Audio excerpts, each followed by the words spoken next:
Doing well. I am so fucking tired, but I'm fucking here.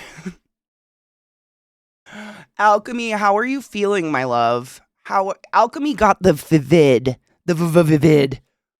How are you feeling? Are you feeling like a big garbage pile? Thank you for banging Alchemy Rod. Good morning, also. I hope you're doing well, Alk. You got the vid and the flu? Shut the fuck up. What? You're taking care of yourself, right? My God, fuck that. I'm so sorry. That's unkind, universe. No one appreciates that. Colin went to a tournament and brought it all. I was gonna ask, like, was it from work or something? That's the fact that you're able to type right now. I'm so sorry. That's so shitty. That's like, I laugh because that's the universe shitting on your face. That is so shitty. I'm so sorry. I was in bed all weekend, dude. I've only had, knock on wood, I've only had the vid once, but man, the most tired I've ever been in my life. Ever. I've never, ever, ever, ever felt that level of exhaustion, like body exhaustion, in my life. And I do Burning Man. Like, I'd rather burn next to the loudest fucking DJ camp than that. Maybe I'll be lucky and I won't get sick the rest of the year. I mean, you're all boosted and vaxxed and shit. So, like, if anything, your immune system's just going to be top notch. I'm just waiting till they start bleeding us for our immunities or something. We're headed that way with medicine, you know? COVID before the vaccine, I've never felt that sick before. I just slept all day, every day, exact same. Like, I got out of, and you know me, like, I don't sit. I don't sit by choice. I don't lay down by choice. Genuinely, I would get up like 3 times a day to let the dogs out. And that was it. And then I just, back to bed. Just pure, unadulterated exhaustion, dude. My chest hurts so bad. The cough is the only, oh, God.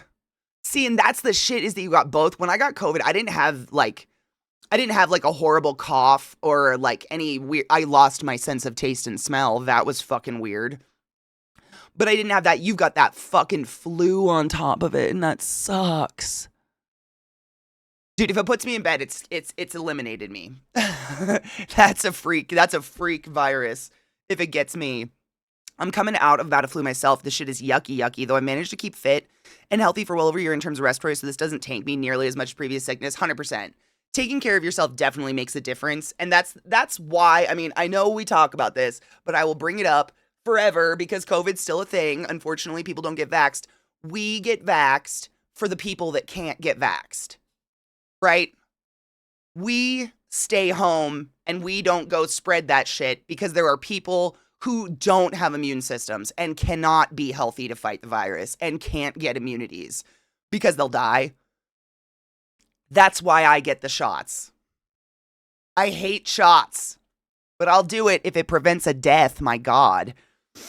In today's news, I went to get coffee. My friend left me one of those cheap lighters in my car and apparently got hot, exploded, and popped a hole in my coffee cup. Hertz, how is your life like this? A lighter exploded in your car. Okay.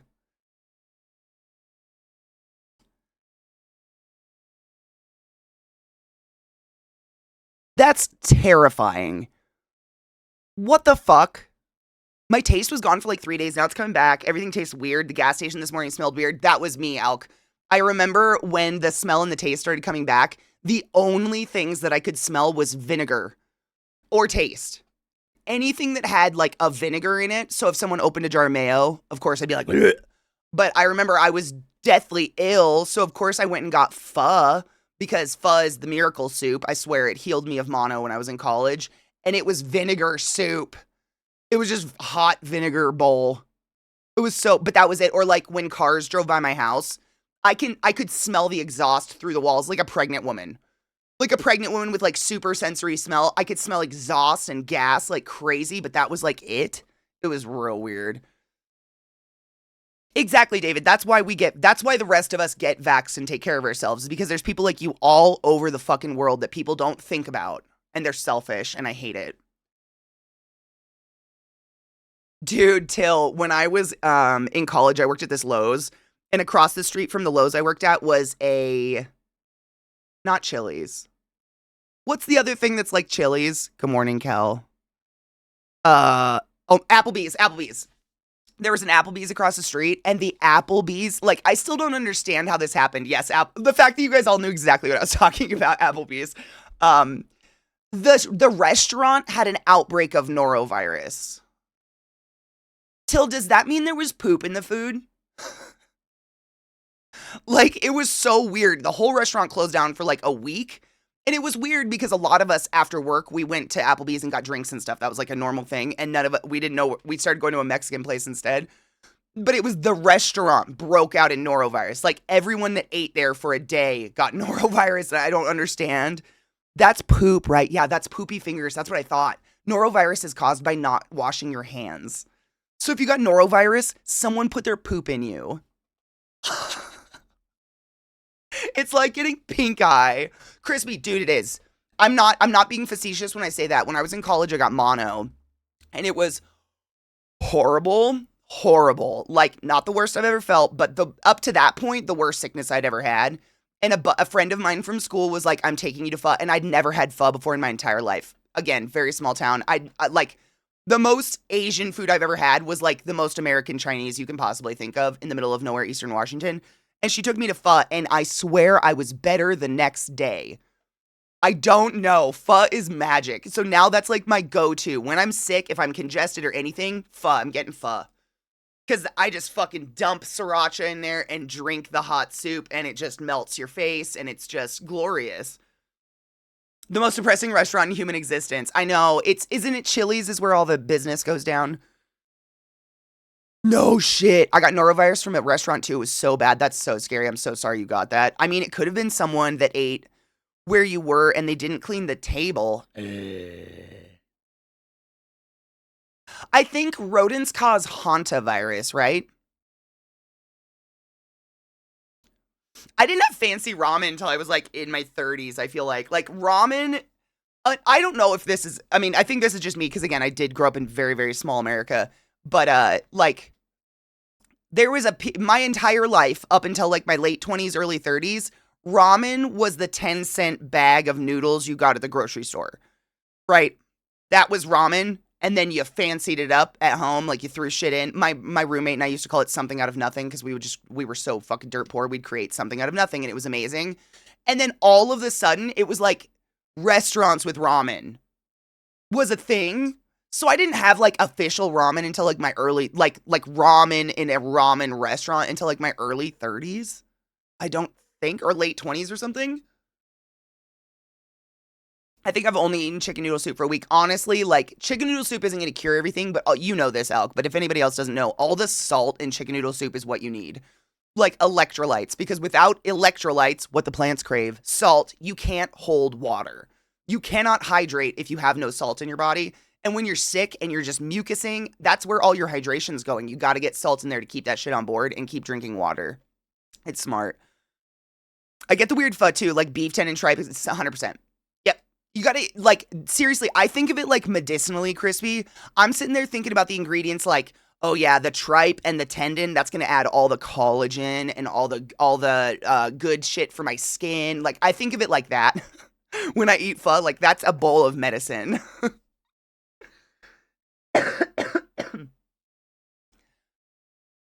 I've never been to a Red Lobster in my life. I don't like lobster. I tried it a few times in New England. I've tried it in Boston a few times. Tried it in Gloucester a few times. Like, I'll take crab any day. It's very expensive for what it is, in my opinion. I didn't have fancy ramen until I went to Japan. Okay, so have you had ramen in the States? What's the, like, if you could name a difference between the legit and what's in the States, what would you say it is? It's extremely contagious. Gary got it because I used his bathroom and I washed my hands. And yeah, it's insanely communicable, which is why I think that restaurant had to shut down, right? I hated picking up orders at Red Lobster. I can't eat seafood anyways, but it always smells awful. Did I ever tell you about the story of a patient I got? A 20-year-old who was in full respiratory shutdown. Complete respiratory shutdown. His airway had completely swollen shut. Back of his mouth looked like burger. And he's just projectile vomiting all over the ED. Like, that's all he can do is vomit. And so we're like scooping shit out of his mouth, trying to get an ET tube in, thinking about traking him, whatever. I hear his parents in the hall right outside the door. We took him to Red Lobster for his birthday. He's allergic to fish, but all he had was shrimp. And that was one of the first signs of the downfall of the world for me. That poor child.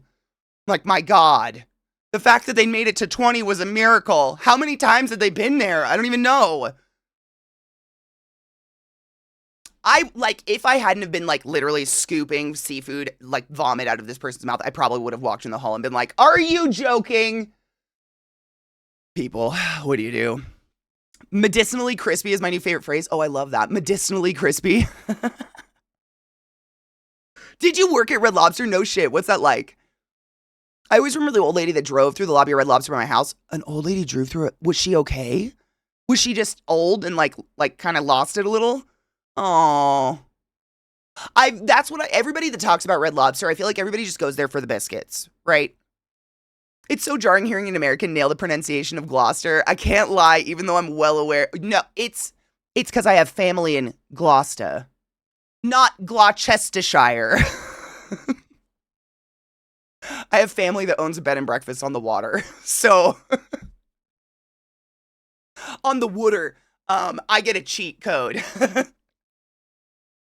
Because the first time I ever went yeet to visit my family, it was my aunt's daughter. So what is that? My cousin. She was like, we got to get lobster in Gloucester. And I'm like, we're doing what? Me and my adorable Siri, no accent. Like, I'm sorry, aren't we in Gloucestershire? Where's Gloucester? I was 12, okay?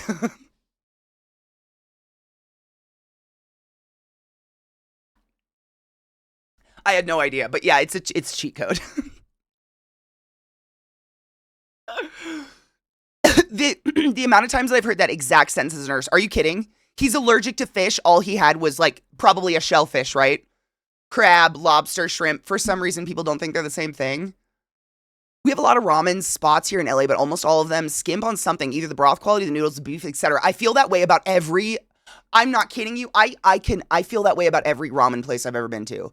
Like, I'm definitely a pho fan over ramen because I like spicy. Like, I want to add all the shit. I like the basil and the bean sprouts and all the shit you add into your pho and then you mix it up. I dig that. I like the pho noodles too. Ramen is like really, really good. But after a couple bites, I'm done. Like, there's not a lot of variation. It's just like super rich, super creamy broth, which is great. But after a couple bites, I'm like done with the flavor and I kind of want something else. But I feel that, like, I'll go to a place that has the best broth ever, but their noodles are mushy. Or I'll go to a place that cooks their noodles perfect, but the egg isn't jammy. The egg is like so fucking boiled, it's like chalk on the inside. Like, there's like each place, it's like they figured one ingredient out, but the rest of them, like, oh, I could do this at home. I can make a jammy egg. Let's go. The only thing I get from Red Lobster are the biscuits. That's what I've heard. I've heard the biscuits are incredible. Microdosing on suffocation to build up immunity. My God, that poor child.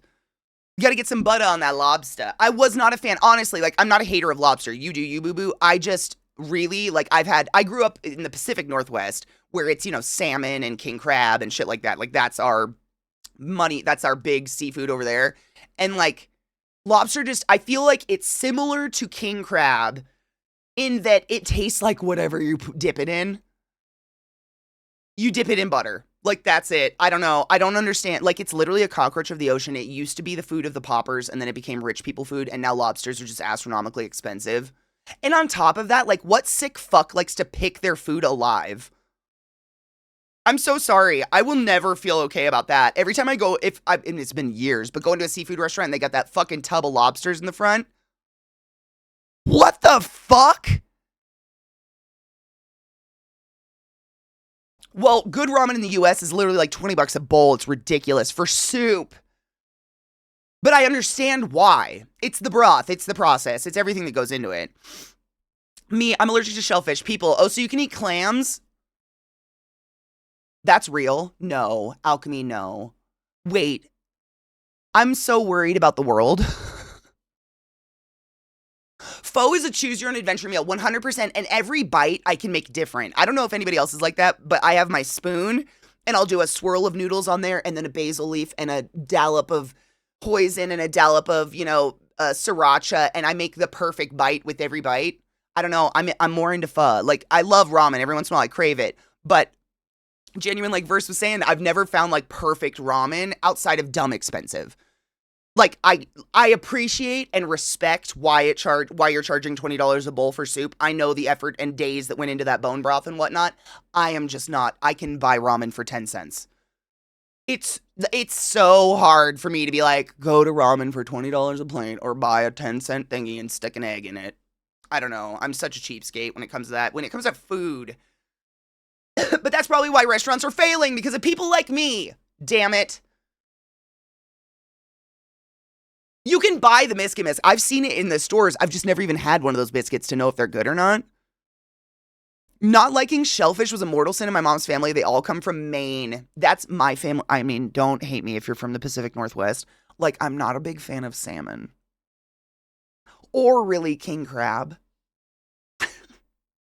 I don't understand. Like, it's a big thing in the Pacific Northwest. Like, for holidays, you get a fucking slab of salmon. Like, a salmon body, like a whole fillet or something like that. And you do all these fancy things and prepare it. And, like, I'm so grateful and I'll eat it.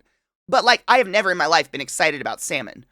Ever. I'm like, cool. Salmon? It's like the most bland, flavorless fish. Again, it's a fish that tastes like whatever the fuck you put on it.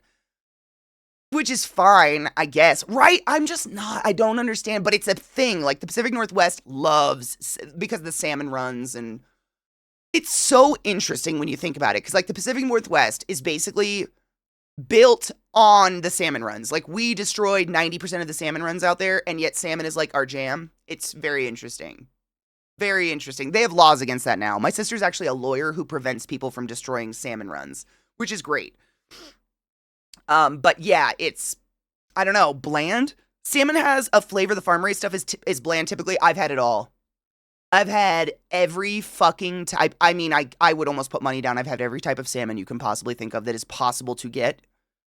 Because it's like, I'm sure you have family like this that does things like this, but like my family, all my uncles and everything, they worked in Alaska. They were like, they were construction workers, dirt movers, drillers, whatever. They would go up there, they would work, and they would fish, and then they would bring home 50 pounds of salmon. Because it's just, you just do that up there. Like, there's nothing else to do. And so then we're like, yay, dad's home. Guess we eat salmon for 6 months straight. But it's okay. It's not terrible. Like, it's the most, I would say the only fish more benign and bland than salmon, in my personal opinion, is tilapia. It's okay. It's good. I don't hate it, but like, I'd rather just let the salmon die in the river and let it live its life. People ask me all the time, so can you eat crawfish then? It literally has fish in the name, Alchemy.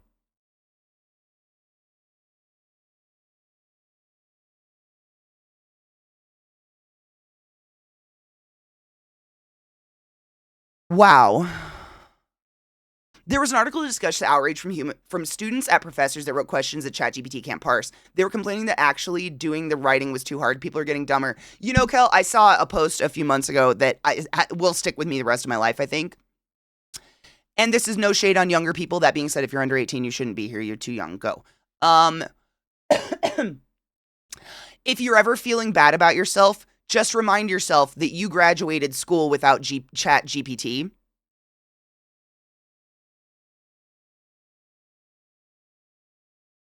It does. It helps. It genuinely, I'm like, oh, you know what? You read books. You typed.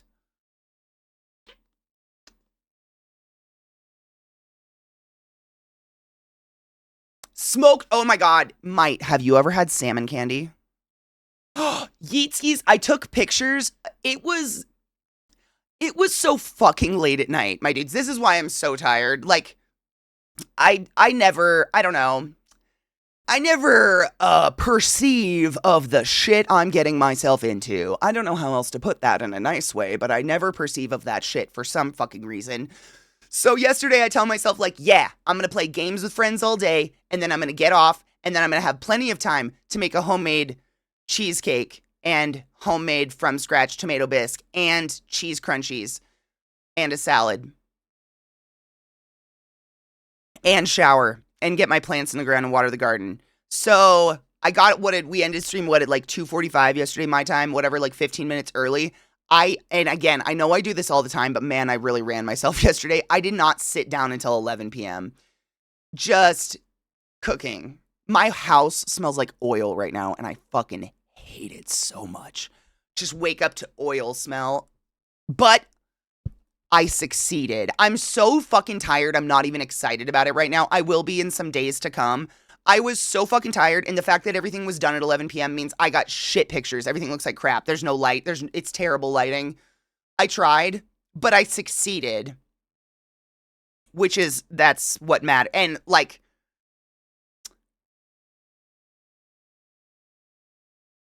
I don't know. You'll have to ask Zeke. Maybe he'll tell the truth. I hope I did. I did it. It was a lot.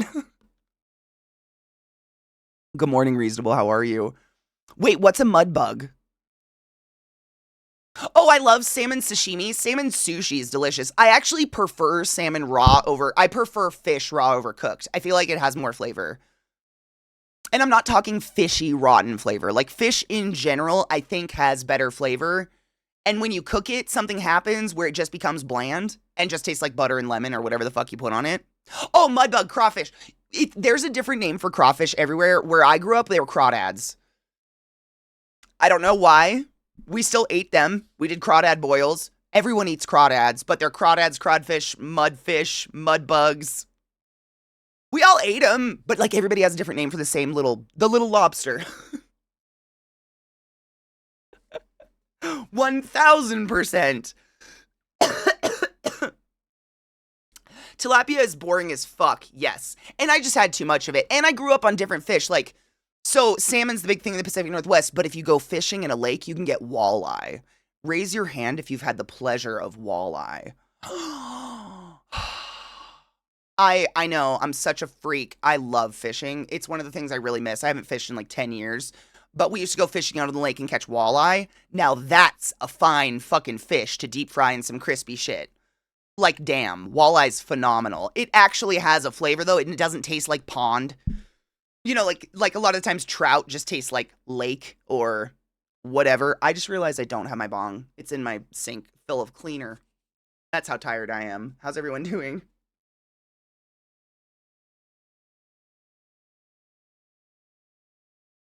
I get we're all lazy and did cut corners, but fuck, man, do they work? No, 100%. Yeah. Tilapia used to be considered a trash fish that got tossed back in the water. Stuff grows quickly, though, and doesn't require a ton of food to go on the market. That, and it's a diet food. I swear to you, Crispy, when tilapia became a big thing, like early 2000s, whatever, was when I was going on my weight loss journey, management journey, whatever the fuck you want to call it. So I joined Weight Watchers, and I fuck you not, like 50% of the recipes were tilapia. It was so depressing because it's a really light, flavorless fish with like no fat content at all. It's like 0 calories. So they just want you to eat fucking tilapia all day. It was terrible.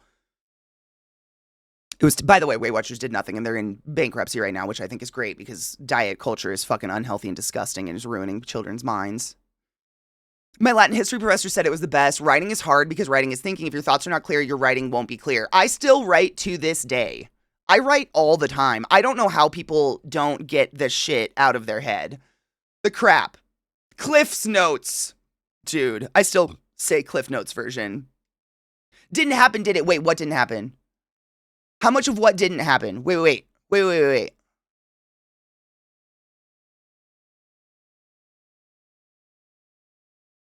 What didn't happen? Fuck, I missed it. Crayfish, that's another one, crayfish. Oh, it totally happened. Do you guys want to see it? The problem is that like literally everything took so long because my ass, I've never made a cheesecake before.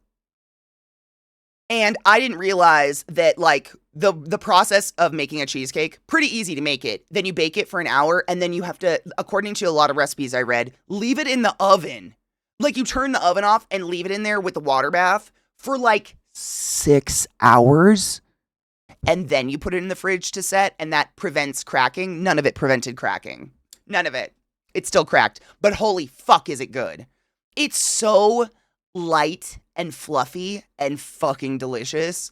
But also like cheesy, dense, rich. I don't know, dude. I did a bang up job. It's fucking great. Yeah, it is. It's got more flavor. Swai? Ooh, I've never had that before. Crayfish. Oh my god, why do they give it so many names? I don't know. It's like, I mean, you gotta wonder, right? This is like a thing in linguistics. Cultures have more words for things that they adore. So, like, think of all the names we have for boobies or pussy, right? We love it because we love it. So, we have a million names for crawfish. Do you want to know another bug that every state, I swear to God, has a different name for? Because they don't want to acknowledge they have cockroaches. Your water bugs are cockroaches. But we don't love those, and I don't understand why we have so many names for them. The mixer. Oh my god. My dudes. I'm not out here saying everybody needs to go buy a KitchenAid mixer. That is not what I'm here for. Palmetto bugs. Yeah, it's all cockroaches, just roaches, but we have a million names for them. My dudes. That mixer. Like, just having a mixer is amazing anyways, right? You guys know I had my red mixer that I worked for years with, like 8 at least years. That thing was great. Like, I just... Walleye, right, Hatax, yes! Best fish I've ever had is less than 12 hours after I pulled it out of the water. It was clean and fried in our ice shack. No shit, we do the exact same thing. We would clean it on the beach and fry it up. My grandpa would fry it on the beach and it was so fucking good. So...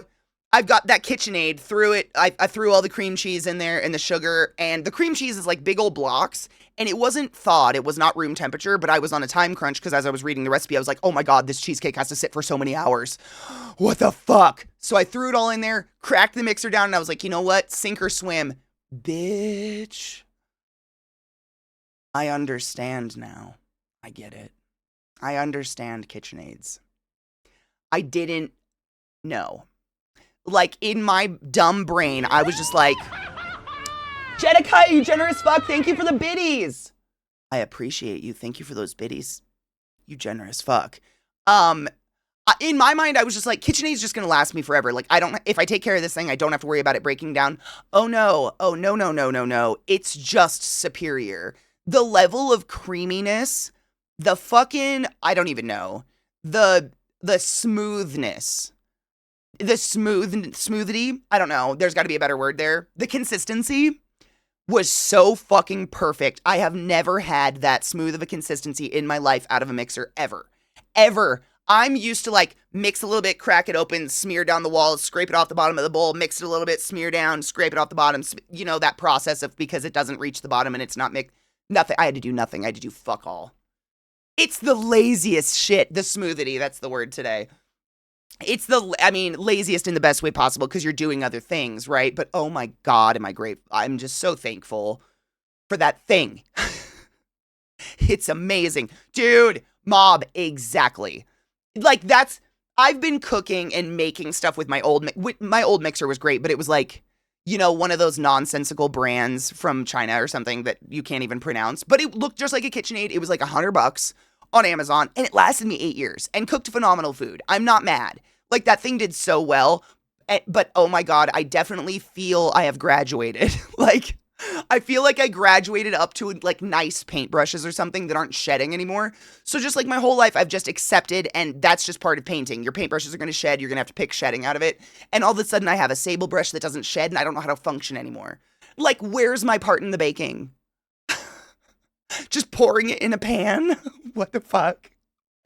It's amazing. I love it so much. So fucking much. I mean, ice penis, no shit. I'm gonna donate my mixer, the old one, because I'm convinced that thing can be fixed. Like, it still runs, it's just the top doesn't stay down.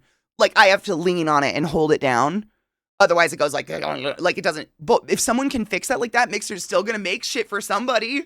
And I love that. Like, do you know how many times I've gone to the thrift store to find kitchen things?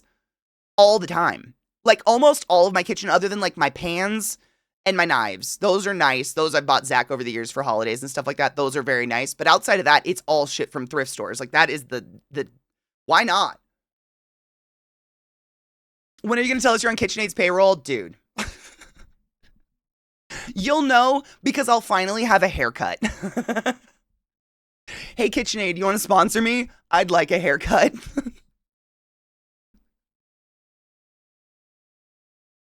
Same. My first spot, I go through usually my first spot when I thrift is mugs because I'm constantly on the search for big, monster mugs that are going to hold my level of coffee.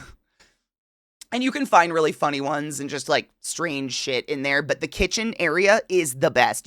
I've found fucking like Tupperware. Like legit, like the dishes our moms had and our nanas had that actually last. I can't remember the brand. It's on the tip of my mind. You guys are going to say it. It's right there. But you know the porcelain where it would be white on the inside and then like mustard yellow with this little white flower print in a circle around the ridge?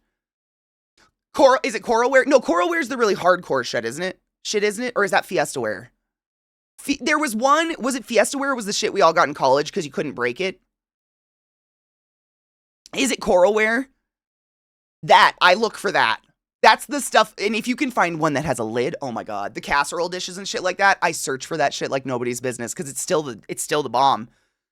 I have a professional double-sided waffle maker. I got a waffle maker at a thrift store too, literally for like $3. And it's the one that like it like flips, you like pour the waffle stuff in and then crack it up, flip it, put it back down. I did too. Dude, thrift stores. I love thrifting. I love it. It's just amazing. I've gotten so much good shit out of thrift stores. I killed how did you kill? Well, Till. I was going to ask how you kill a KitchenAid, but like genuinely you cook 10 times more than most people. So that maybe you wore it out. That kind of.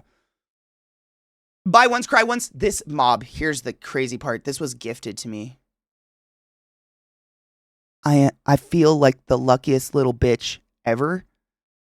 I don't even know. Someone bought me this Trouble Magnet, bought me this goddamn mixer off of my throne wish list, and it showed up the day before yesterday.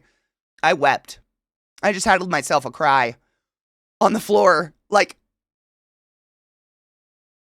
there are no words. I do get the best part, which is the eating. This is true. We only got rid of one KitchenAid because we got the bigger KitchenAid. This one I think is going to be perfect size for me, honestly. And it's like, it's kind of perfect timing because my other mixer was starting to die. Like, you know how you set the bowl in and kind of like click it into place so the bowl doesn't spin? So in my Eliza. Thank you so much for summoning the class, keeping the classy alive, and giving any swings, go forth and be consensual in all the ways, because nothing in this world is sexy and pure stubborn consent, and I fucking appreciate you. Cheers. My bong is in my sink full of cleaner. That's how tired I was this morning. I had such a hard time getting out of bed, man. I was just like laying there on my phone, just like, maybe I just don't today or something. I need to get I know. I have to get it on my break. Wait. I have pre-rolls. Who am I?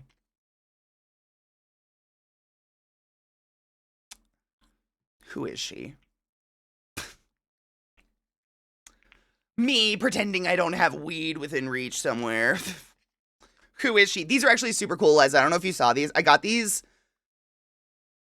Actually, I got a different one for $4.20. I bought them again because I liked them so much. They're by this brand called Pax, that's the vapes that Rod and I and many people are very obsessed with right now. These little guys are great. Fucking amazing. I've gotten a few people, like, not addicted, but very excited about these tiny vapes, but it's the same brand. But, you know how, like, there's cigarettes that have the poppy bead in them that, like, makes them menthol or spearmint or something, gives the cigarettes flavor? They have a poppy in their little crutch. And it makes them taste, this one's going to taste like a blue Slurpee. And the last ones I had tasted like Gushers. I know. It's funny, though. The last time I smoked one of these, I pinched it with it face towards me, and I fuck you not, a shard of the bead went in my eye.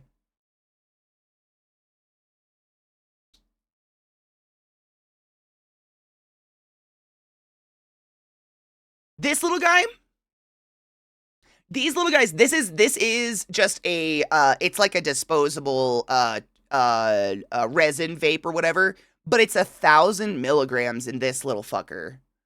So it's just incredible because it's so small and so nice and so portable. It even has a keyring loop if you really want to be that person. But it's so easy to just.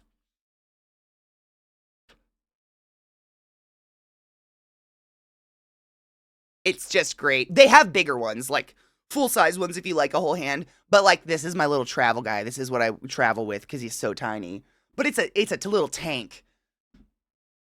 But this is the same brand, and I like them. Like, you know how normally pre-rolls, when you buy them, because they've been sitting, they canoe? Or, get like a hole or whatever. These have not canoed on me yet. It's been pretty phenomenal. I massage them, but... I collect the reusable timeless pen batteries. I would never have considered myself a collector of them, but I can't bring myself to throw them away, and I have so many. Like, I have so many of these ones. Aero Pros, which is full. I should charge this. Aero Pros are pretty great. It's not a disposable battery, I guess, though. Because it's got a magnet cartridge. I should charge this.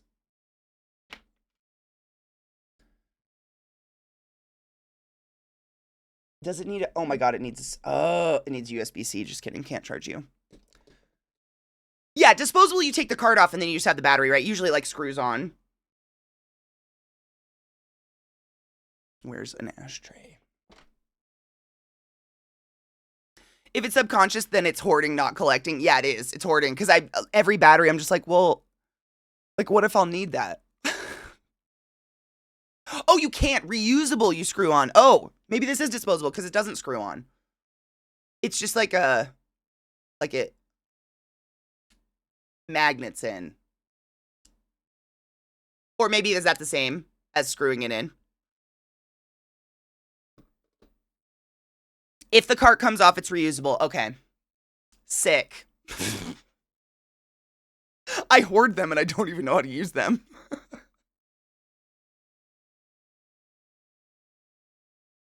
No, and Adam, can we just add on to that the excessive nature of weed packaging already? Like, there has to be a line, right? Like, the packaging, we're already creating so much plastic garbage with the packaging for vapes and shit like that because all of it's, like, child safe. It has a million different Ziplocs on it. Like, let's not add insult to injury. And there's got to be a way to recycle those, I would think. Magnets, fucking miracles, rainbows, reflections, crystals. Okay, I think I massaged this into soft. Ooh, she smells so fruity. Cheers.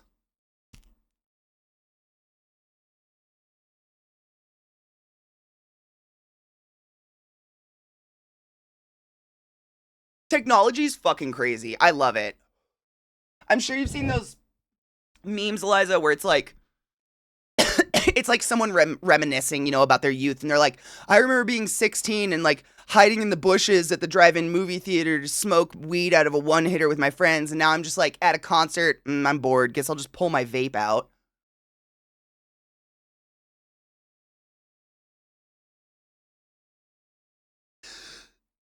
Viata, you made it for the first cheers. Welcome. I'm doing great. Oh, don't canoe on me. I just bragged about you. I just bragged about you. Don't do this.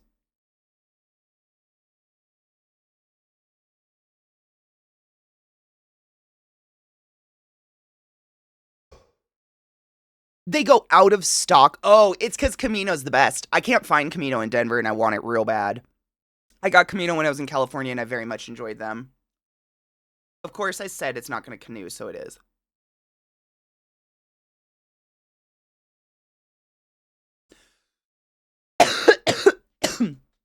Yeah, now we pass around a bong in the front yard, like waving at children walking to school.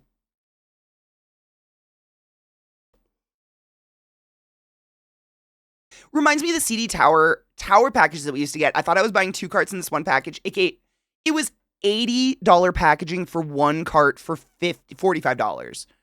It was 80 packaging, 1 cart. Yeah, it's ridiculous. That's ridiculous. What up, Socrates? I hope you're doing well, honey bean. Good morning.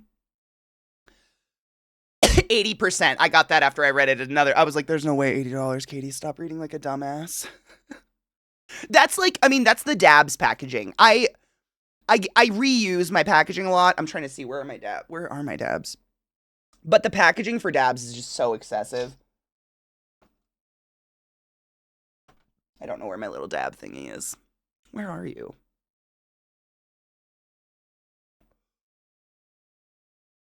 Just say it got wet, your fault, not the roller, 100%. It's totally my fault. I think it's because the joints sit sideways and then all the sticky stuff drips to one side and that side's harder to burn. That's my personal theory, but I don't know. I never know why they canoe when they do. By the way, if you don't know what canoeing is, this is canoeing. It's when one side of the joint burns way faster than the other, so you're not getting an even burn. And so this side just doesn't burn. It's very annoying.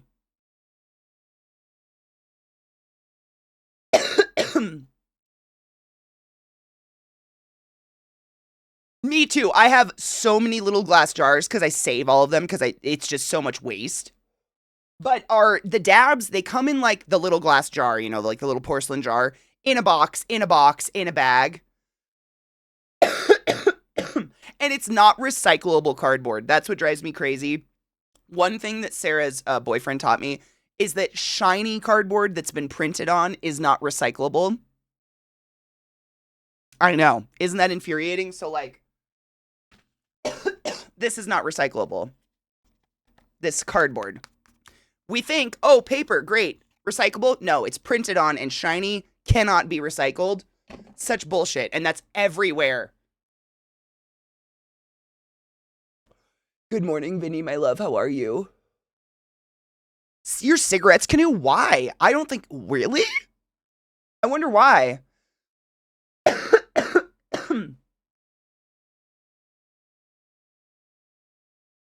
But if I hold it like this, it still will canoe. Like, I could have a blunt this long and I could hold it like this and it will canoe.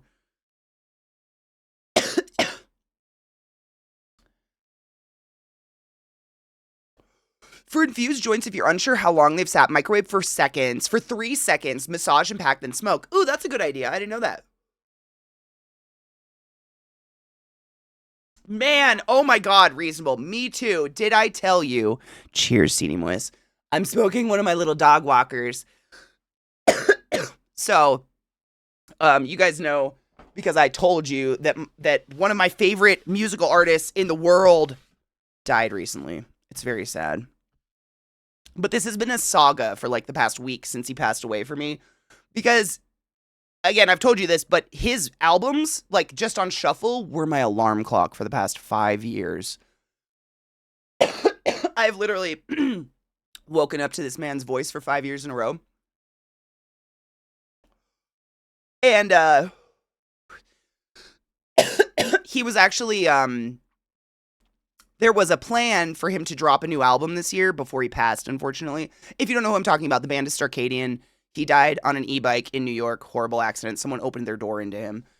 Really horrible. He's like my age, if not younger. But I guess his family decided to release the album. And do you want to know what my phone decided to play as my alarm this morning?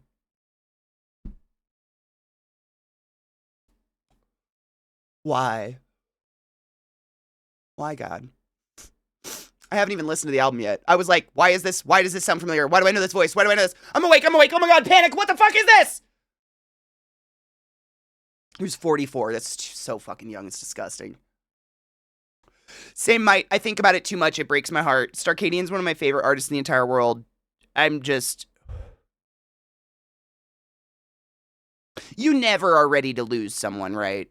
Ever. But man, 40s aren't it. That's not when people die. That's horrid. Like, it's just so young. It's so sad. Yeah, it was really, really sad. But that's been my awakening. And so because I woke up to that, I was like, I need some music that is desperately nothing like Starcadian in any way, shape, or form right now for my brain.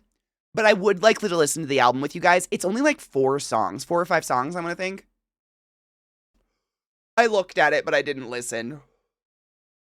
I'm scared.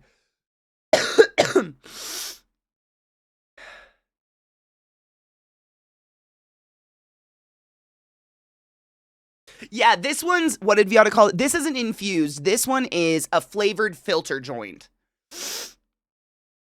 Infused, correct me if I'm wrong, V. Doesn't that mean they usually like have keef in them? Or like like crystal or something? Dabs? George went past. I saw that too. I saw that this morning. I know.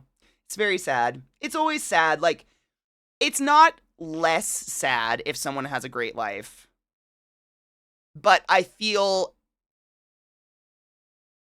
it's more of a celebration of a great life lived versus someone so young on the tip of, peaking in life and just being taken. That's just not right. It's less tragic. It is. I mean, obviously they're tragic old deaths. Like, don't get me wrong, but it's like you really got a good life. Like, you got a plenty of years, but 44 years? What is that?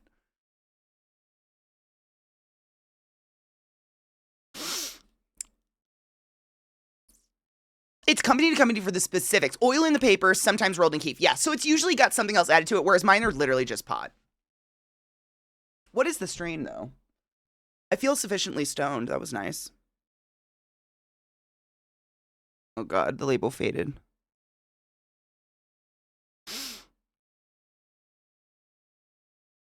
Burst batch. Yeah, but what are you?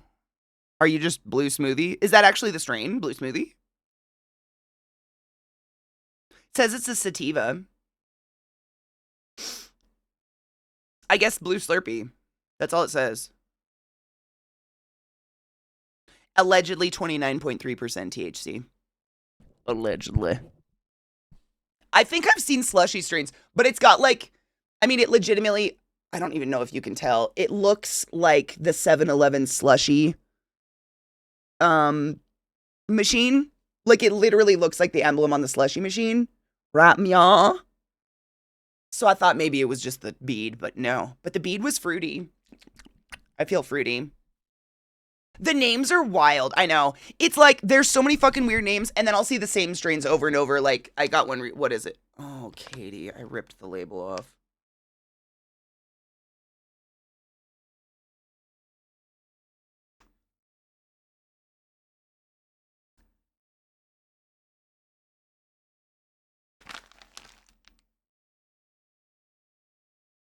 It's a really, really, really old common strain that you might know. Oh, I literally ripped just the. They always put the sticker right where you're going to rip it off, so you can't see what strain you're smoking anymore. It's very annoying. Allegedly 29.5% THC. I want to say it's like a gas strain. Or, oh god, it's right there. If I saw it, I'd know it immediately. It's not Mac. It's not Girl Scout cookies. It's like, but it's one of those legendary Chem something. Chem Dog. It's Chem Dog. It's Chem Dog. It's Chem Dog. Wow, we did it. We did it, Reddit. We did it. It's fuck. I hate they. That's like, this is the sticker they stick on to buy it. You can't. This is what I'm reading, is these tiny fucking letters on there. But it's right where you open it, so I just ripped the name off. So annoying. I've been seeing Chemdog lately, and I get it. I get Chemdog Mac, Girl Scout cookies, Lilac Diesel, GAC Smoothie number 5. These are like my top strains that if I see them, I will grab them because you just know they're winners. Like, I love trying new strains, but every once in a while you get one and you're just like, I don't know what the fuck that is. What you've given me is this shag weed. It does. I like Chemdog. Like, I noticed that when I first opened it, Adam. It just smells like weed. Like, it smells like just fresh fucking bud. Like, pure bud. A little lemony. I was gonna say that. A little bit lemony and like herby. Just like that in general herby smell. But like the traditional weed smell, because some weed, and I don't know if it's actually been enhanced with fake flavors, but it smells like it has, which is weird. Like, there's some weed out there that I've gotten from other brands that will say like it's, blah, blah, blah, blah, blah, and you open it and it smells like watermelon or something. I'm like, what the fuck is going on with this? Is it the terps? Interesting. I don't want to smoke a watermelon. That being said, I smoked a garlic strain that was pretty good. Tip from the blind, use your phone as a magnifying glass. Oh my God, that's smart. That is good. What up, Isabelli? How are you? Good morning, love. Stardog's a good one. I like Stardog. Durban Poison, I haven't seen in so long. Oh my God, that's such a good strain though. For anyone who might know in chat, can THC help with hot flashes? Because I'm already tired of this. I don't know. Anyone in chat going through or been through the menopauses? I was gonna say I know that Viata still gets hot flashes and smokes as much weed as me, so I'm gonna go with it's not doing anything for her, which sucks. Like in general, Kona, weed can get like Viata. Call me out on this one. Is the crazy hot hit? Is that pretty similar to a hot flash, or can that like instigate a hot flash? I didn't want to say it causes hot flashes because I've never had a real hot flash. I do not know what it's like for steam to actually come off the top of my head. But I have had a hot hit where I have to strip and I get instantaneously hot and sweat out for like a second. And I would be concerned or worried that would like instigate a hot flash, and I wouldn't want that for you. It hasn't as of yet. Okay, good. It hasn't done it yet. Okay, thank fuck. It doesn't touch them, yeah. That sucks. Yeah, because hot flashes are caused by hormones, right?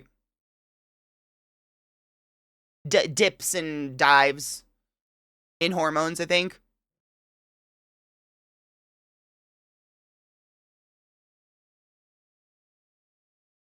David, absolutely. Yes. David said, also question my consultant on this, Katie, but can weed make you snore heavily because of the relaxation weed causes on the throat? It causes an overall level of relaxation. It's not your throat. So basically what it does is weed lowers your resting heart rate. It lowers your blood pressure because it vasodilates, right? So there's a lot less blood pressure going on. So everything of yours gets into a very lowered state of relaxation. And then when you go to sleep and you stop moving, when we sleep, we naturally go into that state anyways. So it goes even deeper. It's similar to I'm sure there's a lot of people out there that snore when they drink. Yeah. Same concept. It's just your whole body is so fucking relaxed that your tongue can get in the way and, your airway can get a little floppy and whatnot. Yeah, absolutely.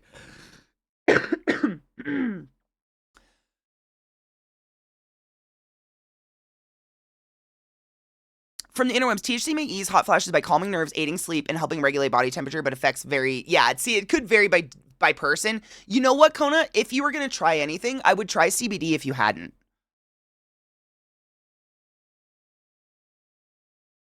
CBD might be able to do something because it doesn't have the psychoactive effect, and the psychoactive effect is what I'd be worried would like instigate a hot flash or something. I don't know if that would happen. I'm just worried about it.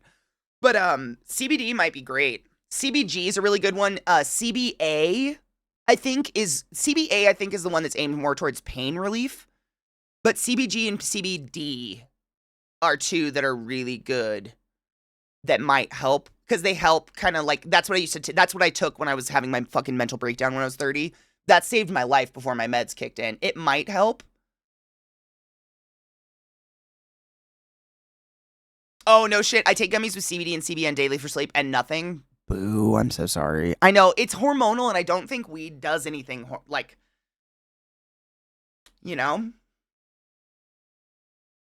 Like, our hormones come from our gonads, pituitary gland, adrenal glands, pancreas. And I'm just trying to think, like, THC really has no effect on any of those organ systems. It's a blood-brain barrier thing, other than relaxing your brain, so then you might not give as much of a fuck about the hot flash. But I don't know, Viata, do you still give a fuck? Viata just, there you go. It's hormonal and THC doesn't have hormonal benefits. There you go. Yeah, I was just trying to think through it. Like, think through the endocrine system, i.e. the hormone-producing system of your body, and, like, all of those glands, like, nothing. Doesn't really do anything. Like, your adrenal glands produce cortisol, which causes stress and anxiety and your fight or flight response. And weed can help dampen that response, but it can't stop your adrenal glands from releasing cortisol. Just trying to think through it. This is just me. I'm just problem solving on the spot. I wouldn't think so, which sucks. Because damn it, what am I going to do?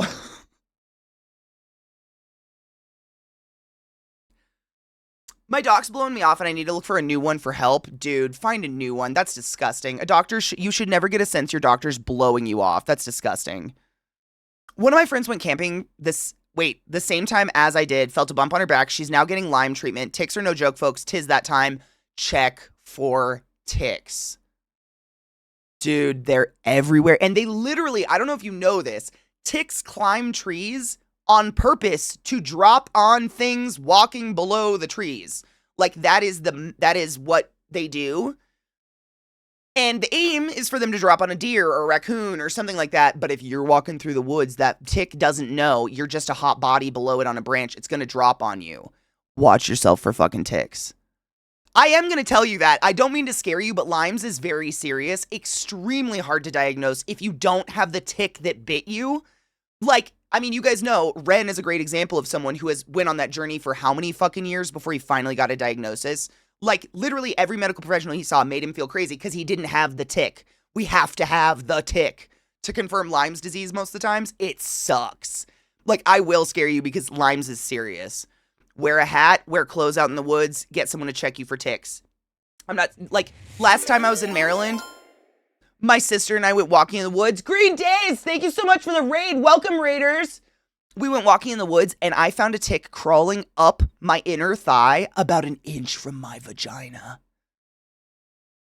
It wasn't biting me, thank fuck, yet. Careful. You don't. My ex got a tick on his nutsack.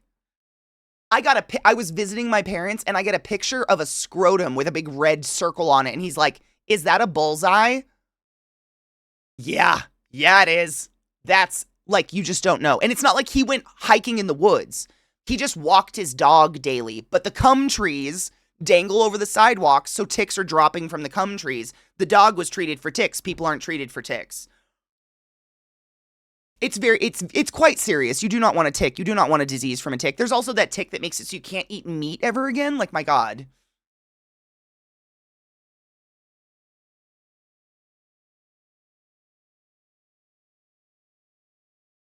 There's repellent, like bug sprays and repellent for ticks and stuff like that. But no, there is not human treatment as far as I know for ticks.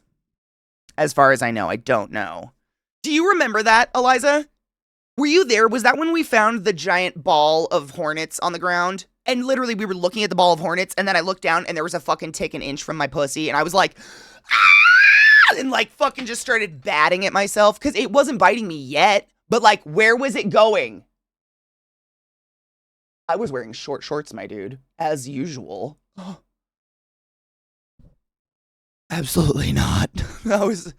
And that was in Maryland. Like, ticks are everywhere. You need to be cautious of ticks. Everybody does.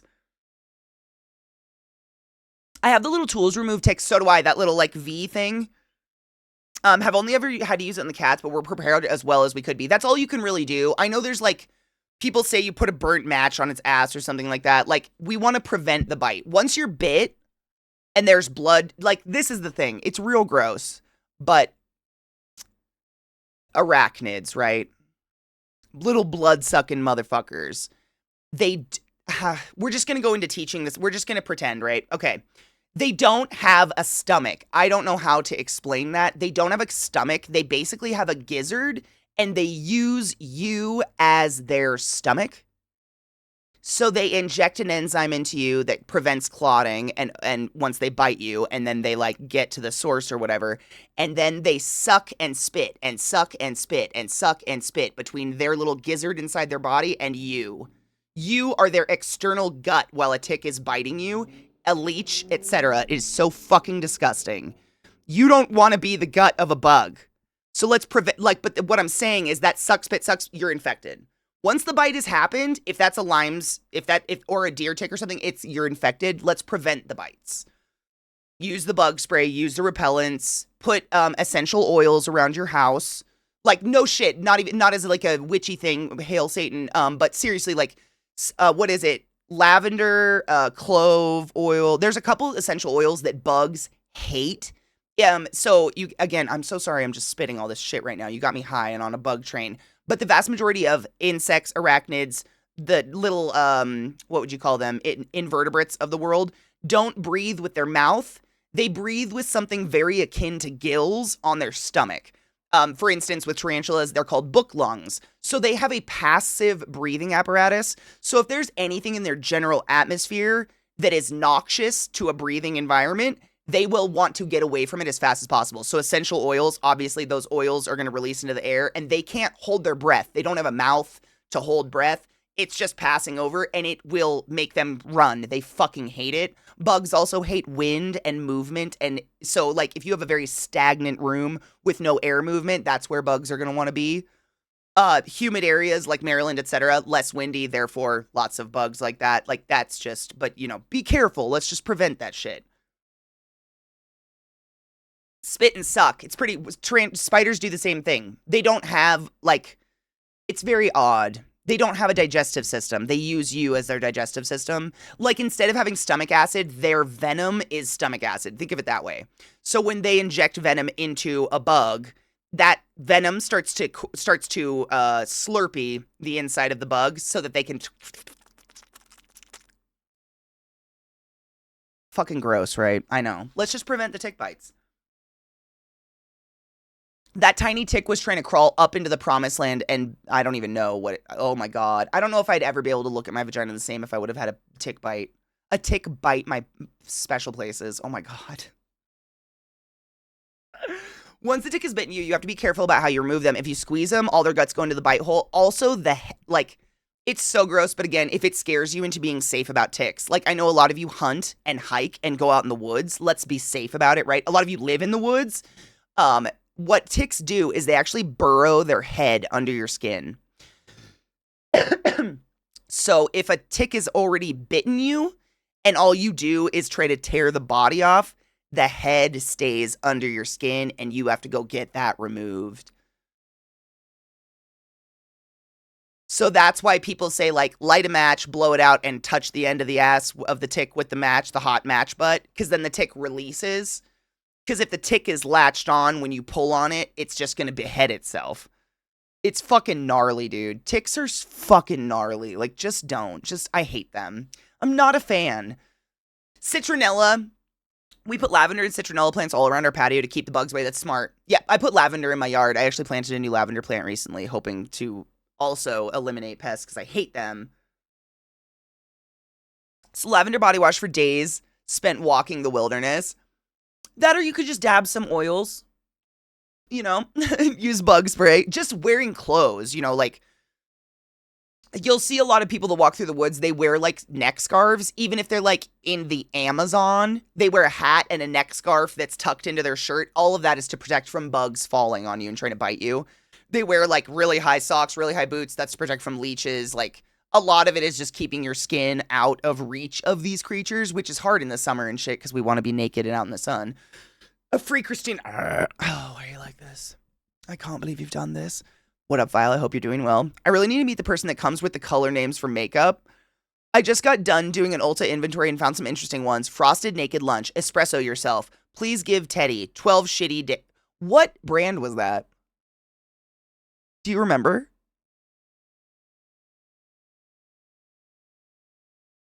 I know a lot of makeup is named after people that sponsor it. So, like, I know people that will, like, not sponsor, but basically the palette is themed after a person.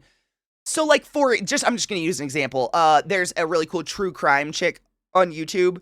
I just blanked on her name. My brain is not great today. I'm so tired. Bailey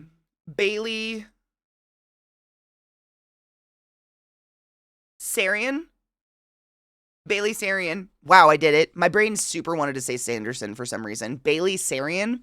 She was invited to create a palette for the brand Melt Cosmetics. So, like, every color in there is decided by her and all the names are by her and they're all, like, true crime themed. Like, there's shit like that, but some of the names are fucking weird. I thought the same. When you said espresso, I immediately thought of Sabrina Carpenter. Which, by the way, did you know that's Trent Reznor's favorite song of the year is Espresso by Carpenter? Crazy. Crazy.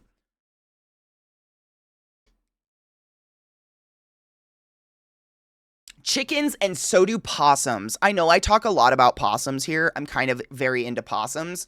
But possums in the United States, like the big gray and black rats that we see hit on the road, they eat ticks. They genuinely eat ticks. They are the shit. They also literally can't get rabies. Everybody's like, oh my God, possums, rabies. They can't get rabies. Their body temperature is too fucking low. Rabies can't live in them. They are nature's little cleanup crew miracle. Leave the possums alone. They're wondrous. You want them. Like, they're wonder. Oh my God, she's so creepy back there.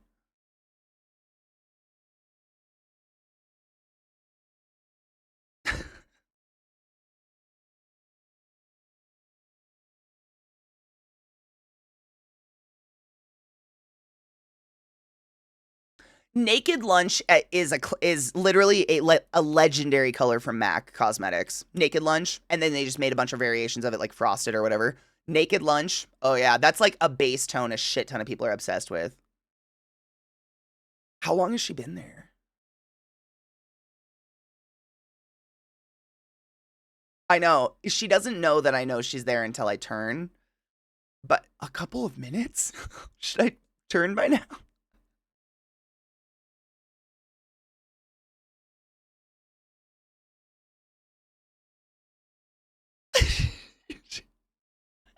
She never will. That's the crazy part. She's so patient.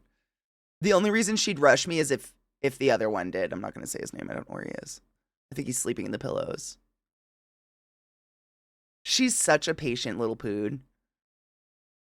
You said Naked Lunch, and my mind went to Steely. Oh, that's, yeah. Steely, that fucking, that checks out. Good morning, little one. How are you? Do you want to come say good morning? Oh. Oh, she has a bone she has to protect. Is that your bone? Are you protecting it from that one?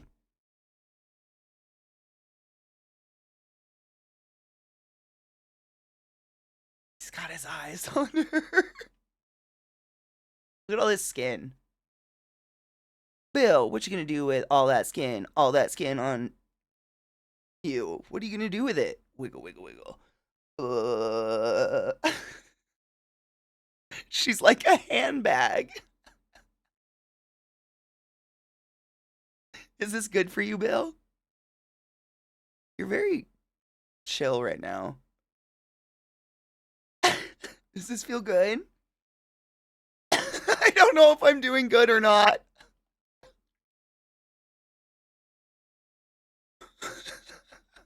Your dog suit's too big, Bill. It seems alarmingly large. Okay. Good shake. That was a good shake. Oh, he's gonna steal your bone. Look at him. He's gonna steal your bone, ma'am. He's gonna get it. And then you're gonna be sad at me. He's so ready. Look at him hunting her bone. Today has been 8 months sober. Fucking go, you hurts. Fucking congrats. Dude, I'm gonna get my bong on break and I'm gonna cheers to you. That's incredible. Seriously. Fucking A, dude. Cheers to you. That's awesome. That's not a small feat by any fucking means. That's incredible. I hope you realize you should be proud of yourself. What up, Molly? Good morning, love. I hope you're doing well. You look like a greyhound now, Bill. A greyhound with a heart on her face.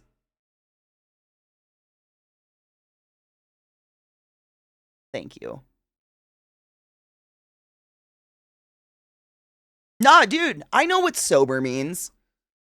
I know what sober means. Very few people talk about being sober in terms of anything other than booze, and that's amazing. It's a culture, man, and it's hard to break out of. Do you see the heart on her eyes? I know. It goes away when her hair grows out, but you see she just got a little heart.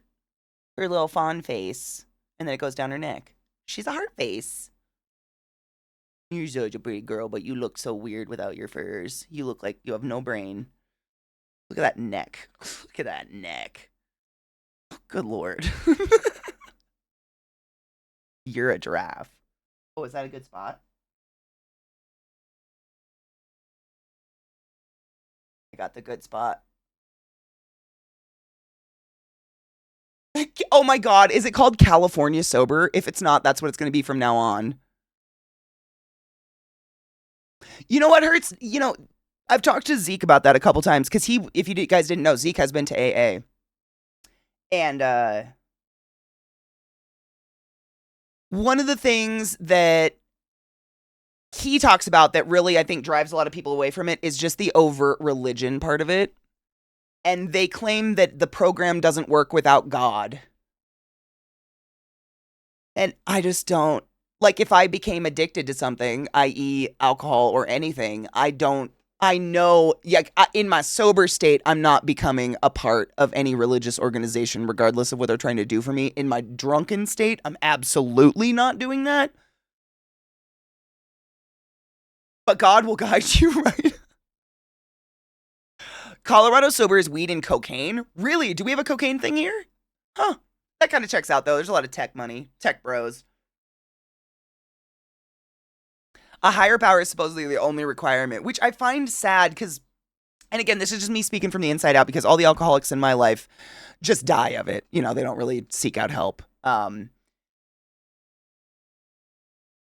What happens when what happens when you read the Bible and faith fails out? Do you just, and that was your only thing stopping you from drinking? I don't know. They say the Lord's Prayer. Yeah, there's no fucking way it's faithless if they're doing that. Swapped out my alcoholism for weed, can't complain. Fucking A, Allison. Dude, I want to cheers to you guys. Let's take a break and I'll get my bong. It's literally just in my sink full of cleaner because I just spaced. Faith doesn't fail. It's God's plan. He's all-knowing and all-powerful. Which is impossible. They'll say, oh, it's God's will, which is... Those are the same people that say that about kids dying. They're the same people that are anti-abortion, but they won't do anything for the kid once it comes out of you. That's those people, in my opinion. Fuck that. I ain't got time. Are people who don't need AA allowed to sit in AA meetings? I've always wanted to see what they're like. Everybody's welcome.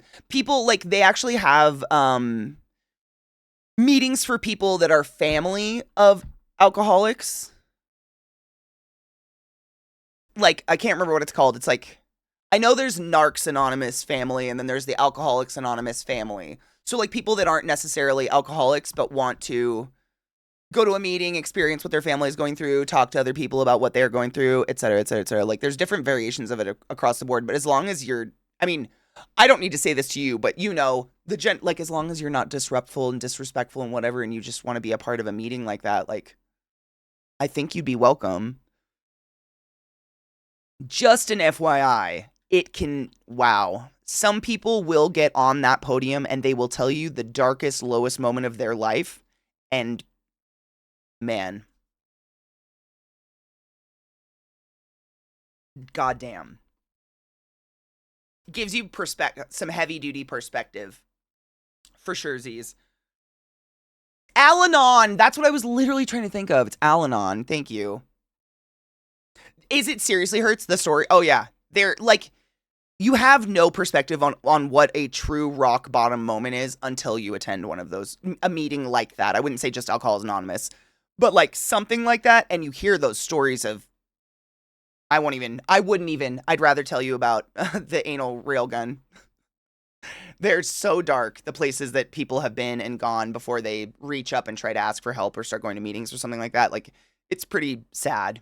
But wonderful to hear the success of coming out of it. But man, the places they had to go before they realized that they were the cause of everything, It's really easy to look at your life and just think everybody else caused everything going on in it.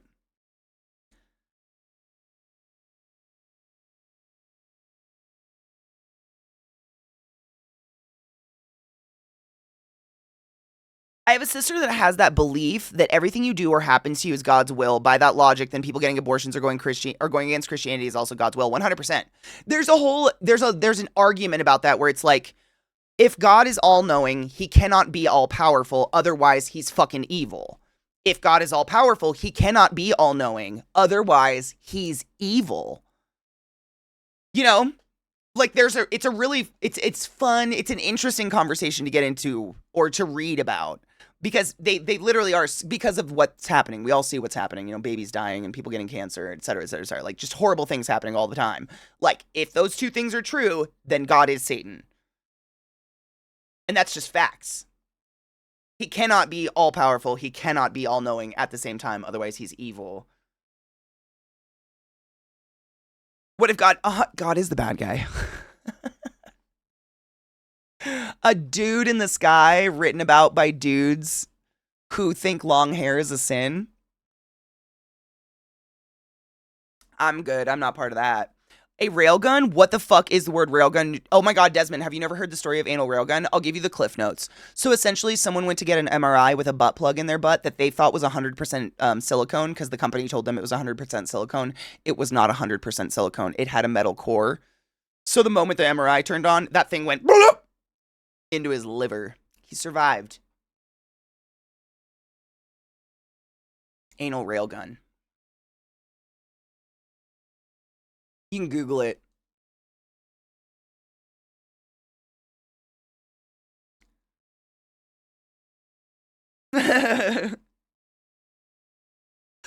If God was all-knowing, then why did he need to flood the earth because everyone was bad? Why would you create stuff in such a manner? Exactly. And if he was all-powerful, then none of that would have had to happen anyway. Like, you wouldn't have had to create the flood because none of the bad would have happened because you're all-powerful and you would have prevented it.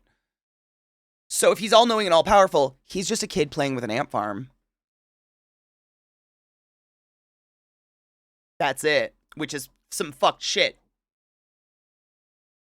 Fuck that guy. Man created God because women create life and they got their feelings hurt about not being supreme beings.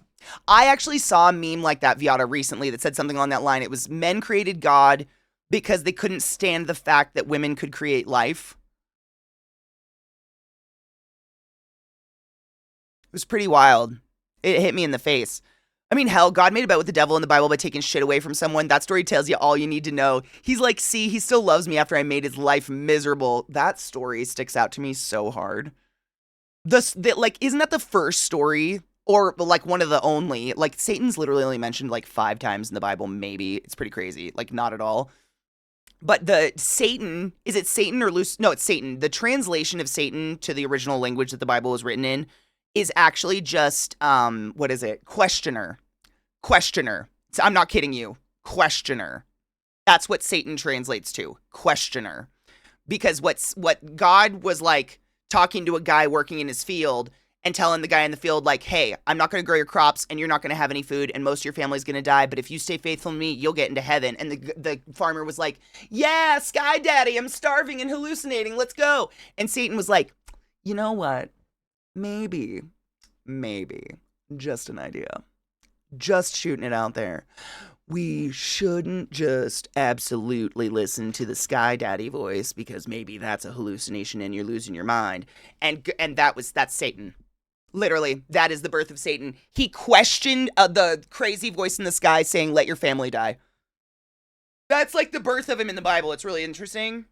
And then, like, people love to use him for all the other things ever. But, like, literally, it was just questioning the word of God means you're Satan. Hail Satan! Yum!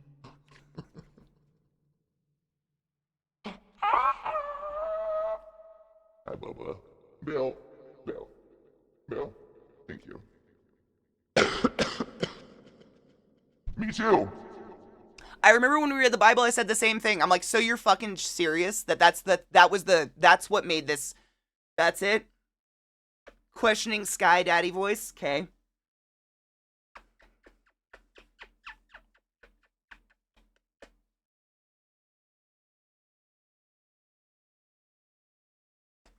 You're very cute, bub. Thank you for coming to snuggle us.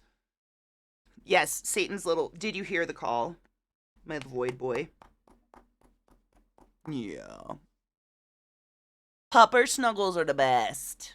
I know. You already had a snuggle, you bitch. Go chew on your bone. You're such a jealous hoe. All the time. You're so look at her. She just sits back there like, it'll happen.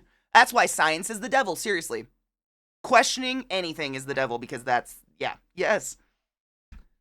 It is God's will that I'm currently writing this comment. Free will exists because God says it does. Also, he knows everything anyone has ever and will ever do, and he's almighty and can do anything he wants. He would have the power and knowledge to grant us free will, and in a way that doesn't allow suffering. He could also just tell me he's a lovely God who cares about us, but actually not be that and have me believe it because he's the almighty God. I don't have a mic to drop, but like, I'll do it for you. Wait, don't we have a really annoying button, bud? Where's our button? What'd you do with our red button? We have a St. Jude button somewhere we could smack. What'd you do with it? Did you take it? Oh, that's a big... Oh, did you see his skin? He doesn't have the skin like... Well, I guess he does. What you gonna do with all that skin? All that skin up on your body?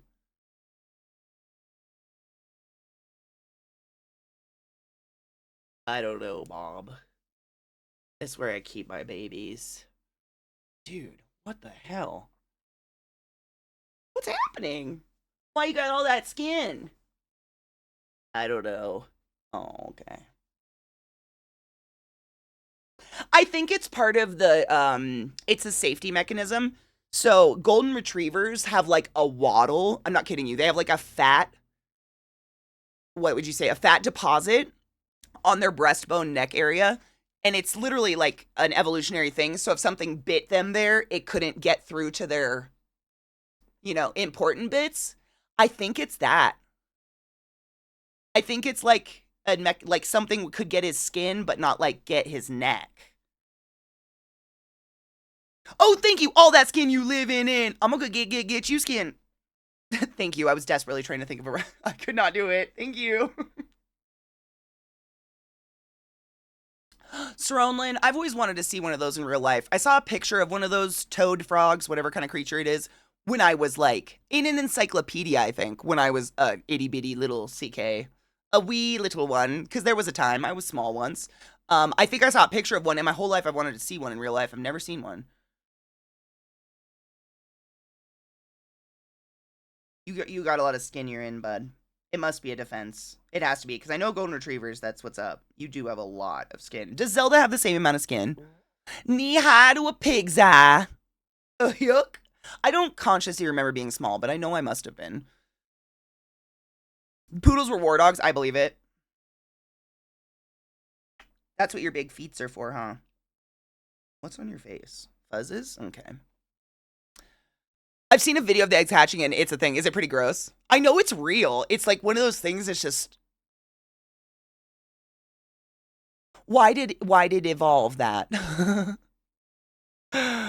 Also, don't some animals carry their young on their back by slightly biting the spot on their back? Yes. I mean, like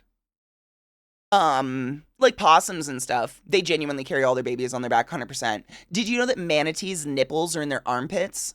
So the babies will just latch onto their armpit and then get dragged around by their mom while they're just sucking the pit teat. Crazy. Also, fun fact, I was talking about this the other day. If you weren't, this is so stupid. But like theoretically and technically, your nipple is at the exact height of your baby's face if you were to hold a newborn in your arm. Like your arm and your nipples kind of create like this, like, that like golden angle thing. Weird, right? Weird. Death by Poodle seems like a weird way to go considering what they're like now. Yeah. I read about, oh God, I think it's some sort of Mastiff. No, was it Great Danes? No, it was a Mastiff. I think it was a type of Mastiff. It was whatever one that pugs came from, like, legendarily, way back when. They're so big and massive, and they were used as war dogs as well, but not to kill or harm. They're so massive, they jump up and knock people down. Like, they are so heavy. I think they're like 200 something pounds or something like that. They can literally like put their paws on you and push you to the ground and hold you there. So then a person could come kill you. So maybe poodles did something like that. I know they're water dogs too. Oh, I wonder if they were used in water, like water military stuff. You know what I mean? Because they can swim. They got the webbed feetsies. I wonder if they would like, I don't know.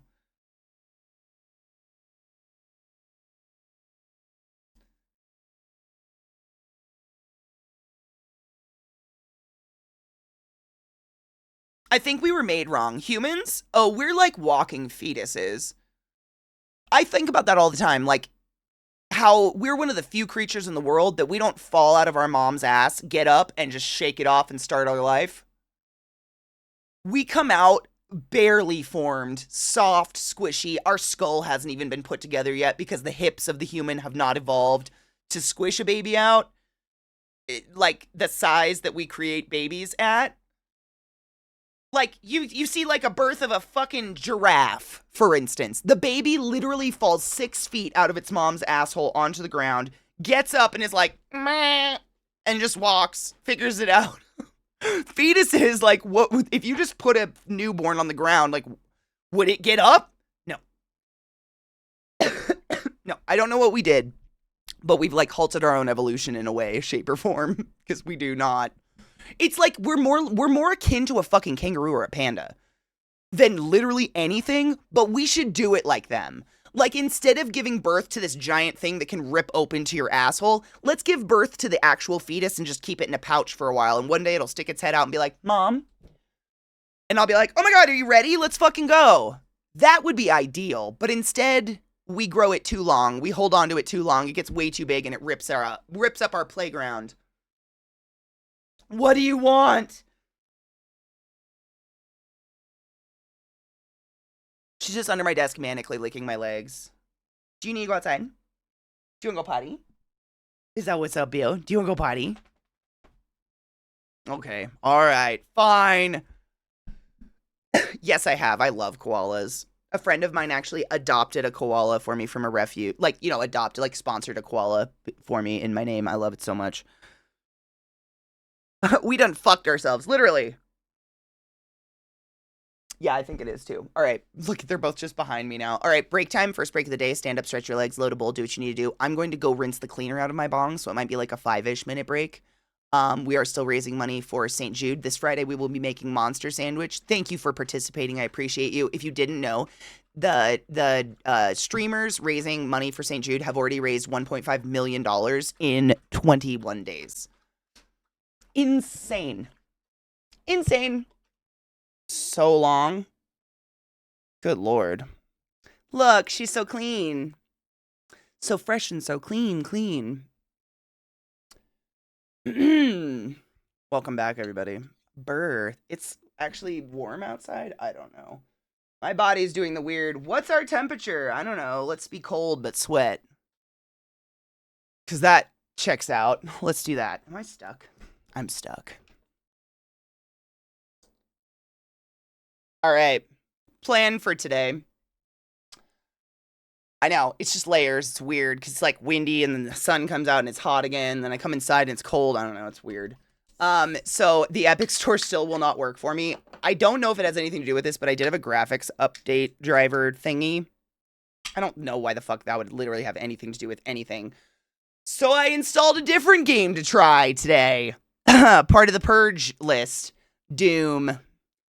I can't, I've just been avoiding the living fuck out of it, but I'm so tired, and I just need something fun and ridiculous and full of dope metal. I've heard it's pretty good, but I've heard it's a lot different from the other Doom games.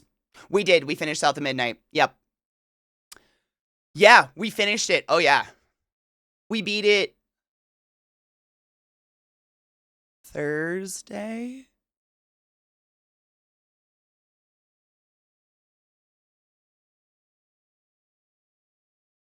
I think we beat it last week. I didn't. I don't want to spoil it if anybody hasn't played it and they want to. I feel like it was a game that was a lot more about the journey in the, like, all the little stories in the middle than the big story. The big story felt really disjointed to me. Like, just the way that they presented the story and they presented big major characters, I felt it was weird, like you get all these powers and everything and you beat these 2 major bosses and then you come up to another boss and then you just don't have to fight it. And then there's just like a lot of game, like the second half, there's like no boss really. It's just like fields of ads forever. And then like the major bad guy that I thought was the major bad guy wasn't a boss. I don't know. It felt like a fizzle out. The end kind of, I genuinely like sat here and was like, what? That's the end? But I mean, it doesn't sway how I feel about the game. The gameplay was beautiful. It's wonderful. It's one of the prettiest games I've ever played in my life. And all the little stories in between were great. But the mom, like, you know, like how Molly, like hugging Molly was like involved with our mother and everything and was like this big major part of the story. And Nana steals her heart. And then we just come upon Nana just like sitting with the heart and she's like, it doesn't work. And that's it. I don't know. Like we didn't get very much lore. I felt like there should have been more. Or something. I don't know. It felt like a studio pushed it to be finished faster than it should have been, and maybe the order was disjointed. But it was beautiful. I mean, it was still great. It was just felt like that lore was great. I mean, the lore about like the weavers and the false, what are they called? False stitchers. Like we basically learned like Nana's a false stitcher, but we never see her do anything. She can't do anything with the, like, I don't know. There was just like nothing really there. And the, like, this is a very minor thing, but the personal, like, the writing of Hazel felt just so obnoxiously childish. She didn't, like, I don't know how to put that, like, I've used this example a couple times, but you know, we go through like 3 phases of fighting. We walk through that cave where all the kids are hiding, where Hug and Molly has been keeping the kids that were abused by their parents and whatnot, where our mom has been bringing the kids. And there's just like tons and tons and tons of happy signs of kids doing great, like happy drawings on the walls, happy lifestyle. And yet we walk that entire cave, research everything, read all this stuff, and our character still wants to kill Hug and Molly. We go through all that battle. We get Hugging Molly to the last minute, and then all of a sudden our character's like, oh my god, was Hugging Molly helping the kids all along? And then we just like watch Nana cut the heart out. And then we just go do it again. We just go kill another boss. Like, it just felt a little... The art was crazy, though. Like, fun. I want more games like this. Give it to me. I want all the games that look like this. It was so fucking pretty. And just unique. And I love the lore of the South. Like, that was really cool. And, like, I want to say, like, 2 days after we finished that game, if you guys didn't know, the largest plantation in the United States of America burnt to the fucking ground. And I find that beautiful. I hope no one was hurt, but, like, no one turns fucking concentration camps into Airbnbs. Do you know what I'm saying? How come we do it with plantation homes? And I'm not even talking about the fucking slave homes that some people are literally actually renting out. And people will leave reviews. Like, oh, it felt so legit sleeping in the slave home. Like, it's crazy. No one was hurt, thank fuck. Good. But good fucking riddance. We don't need any of that at all. Good morning, Anubis. I watched the video of it burning on loop for a good 15 minutes. Did you see the women of color out pouring ceremonial beverages into the ground to celebrate the burning while it was on fire? Those, dude. That was just... I love it. Just, I love to see it. Love to see that. We need more of that. Yeah, no, same. It's just incredible. Like, it's really comforting to know that I'm not the only one that feels that way about it, if that makes sense. Because, like, growing up in a family that's very, you know, redneck and whatnot, I would be like, good, and they'd be like, oh my god, I can't believe you said that. Why would you say that? What if there were people inside? That was somebody's property. Now they've lost. I'm like, I don't give a fuck. Who the fuck wants to own a plantation? And rent it out for antebellum weddings. Yuck. Big nah. Big nah on that. Yeah, there's other museums, right? Man, like, the only way I could see one of those homes, like those fucking plantation homes, being justified in any way, shape, or form, turn it into a museum that honors the slaves that were fucking slaughtered and murdered there. Teach people the real history of plantations. They want to go have their cute little antebellum wedding. Have that smothered everywhere. That's the only way that can be legit. Like, teach people what actually happened. Not this romanticization of slavery. I know, good luck with that. Like, it's never going to happen, but that's the only way in my mind it would justify those buildings still being standing. is like concentration camps. You turn it into a memorial for the victims of the horrible, horrible instance that happened there. You don't rent it out as a wedding venue.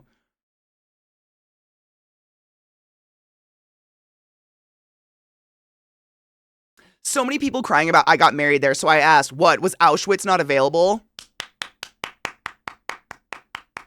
No one stays the night in Dachau. No. I've been to Dachau, by the way. That was one of the most... I'm not kidding you. When I went there, it was one of the most emotional experiences. Like, obviously, it was horrifically moving. But there was literally some blonde bitch taking, like, selfies with memorials and with people's, like, passports and photos, like Jewish people's pocket belongings that were in cases.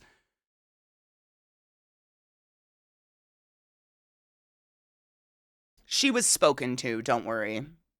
She was spoken to. Because none of that's appropriate if that's not clear. It's very overwhelming. Overwhelming, but something I think, like the history of what has happened in America, I think it's something that is ugly history people need to know about, and I think is really good to experience. The reality of that situation, like, if you've been to Dachau, you walk through the showers.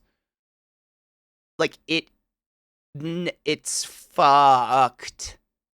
It is, and of course, it's not like any of us are disillusioned as to what happened. None of us are fucking neo-Nazis. And if you are, please go away. But, like, it is moving to be there and read the history and read about the people and all that. Like, it's something life-altering. It was very life-altering to me, honestly. I'll never go to the Holocaust Museum again. There was a person who put their child in the shoe and no one stopped them.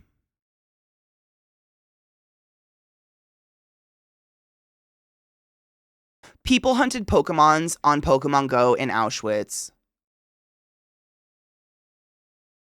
I didn't know. That's gross. They put their baby in the shoe pit. I knew exactly what you meant. That's so gross. That's so foul. Like how...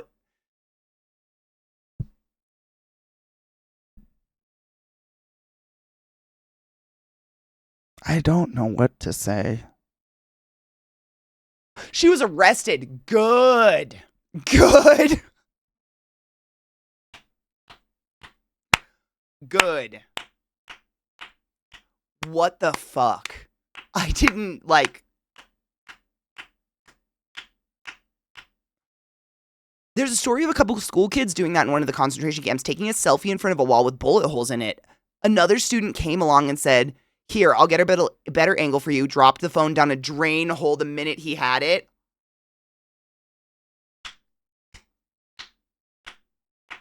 You guys these are the best stories. I love fine-ass retribution. Like, I am a petty, petty bitch.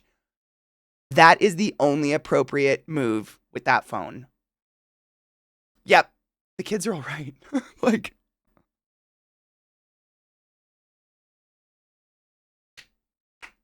that's just life-affirming. Like, call me mean. I don't give a fuck that I don't give a fuck about that person's phone. Like, I hope a lesson was taught. Cheers.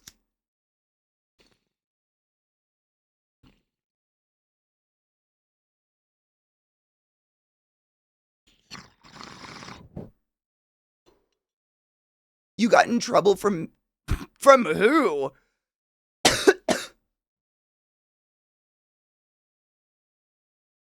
They hated everyone who wasn't them, period, end of story. That's just a fact.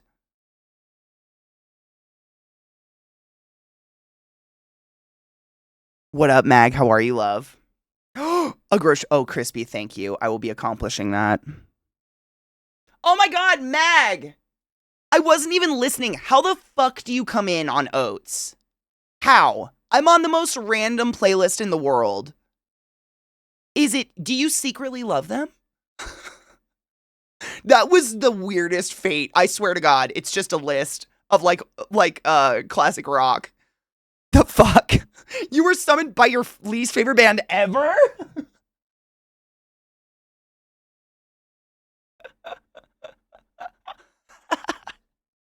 Mag, no! I'm sorry. I didn't even. Wait, should we look up Maneater? Sorry. It's better now.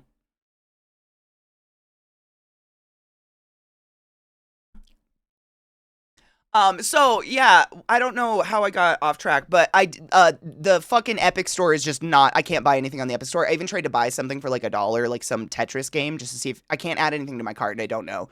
I don't know if it has anything to do with my graphics driver. I updated it, but I installed Doom overnight, so we're gonna try it. I've heard great things, like literally at least once a day, someone's like, I can't believe you're not playing Doom. I'm like, me neither. Doom's great, but I've heard it's different, but still dope and still filled with the same dope music, so like, we can at least try it. I don't know if we'll play out through the whole thing. These games are really fucking long. We have a lot of games to play, but at least we can try it and have fun. Oh, my back is sore. It just sounds boring to have this narrow mind of people, what people should be like. Like, they literally want people to be exactly the same because of their hatred. Also, you can't spell hatred without red hat. Oh my god.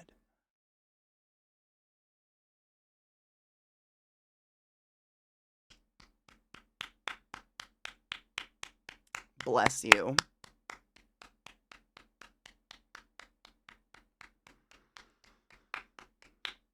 I don't know if you can or not, Mike, but you don't have to. I can get these games. It's just, I don't even know if I could get them installed or not. It's just, we've been trying to play the Alan Wake DLC for I think like 2 weeks now, and I just can't buy it. Like, for some reason, the Epic Store, every time I add it to my cart, it's either not in my cart or I go to buy it and all of a sudden my cart's empty and it's like, your cart's empty, you have nothing to buy, but I don't have the DLC. It's acting like I have it. I don't. But people were saying I wasn't the only one. Like, people were saying that, a couple people in chat said that the Epic launcher wasn't being right, so I don't fucking know. But I agree with you. It is very, I mean, how fucking, I don't know. I would be so bored with the world if everybody was just like predictably exactly the same. I like being surprised. I have not removed and reinstalled the Epic Launcher. Would that remove the entire game? Or would the game still be installed? Because I still need the full game, right? I was scared to uninstall it because I wasn't sure if it would uninstall the entire game and then I'd have to reinstall it all and like, I don't know. I'm not very familiar with the Epic Launcher, so I'm just nervous about it. I think every time you play Hollow Notes, it bans you from Epic for like 3 months. That's too long. Dream. That's very exciting though, but now they're on permanent vacation. So get over it, bitch. I'm just kidding. That's really fucking exciting. You made a proper little human. How do you feel? Proper.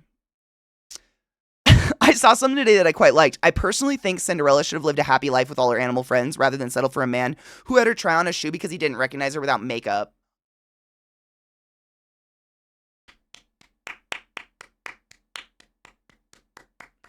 Me too. Diversity is the spice of life. Like, that's why I travel. Getting to experience just like the daily day-to-day of everybody's life and how it's different and how it's varied in beautiful languages and different cultures. Like, it's wonderful. Getting to do that, we would be so bland if we were all the same. My God.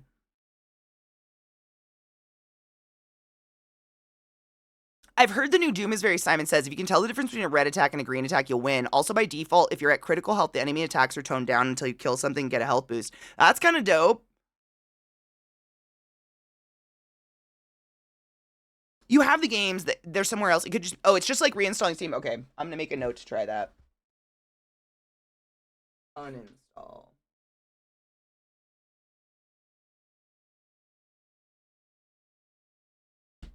I'll make a note to try it.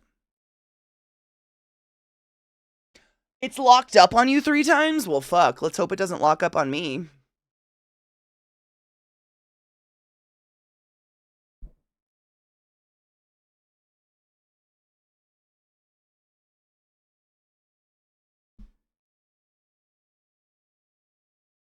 Oh, that's Bethesda games. Oh man, Vile. Since the dawn of time, Bethesda games fucking hate if you alt-tab out of them. Another reason I'm really grateful for multiple monitors.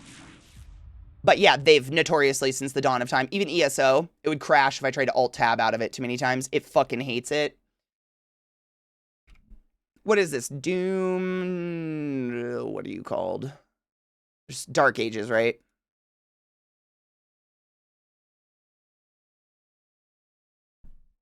The new Doom has absolutely fantastic accessibility options. Fuck yes.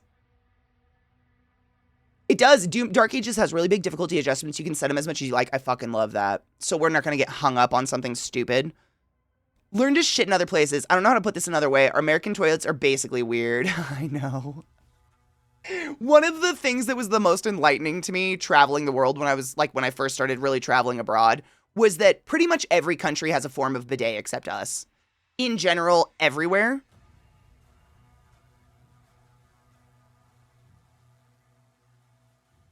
We're like the last country that's really set on, this thin paper makes my ass eatable.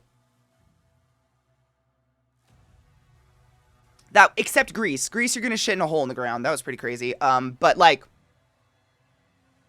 I haven't been to China, but I wish I could visit sometime in my lifetime. That'd be pretty cool.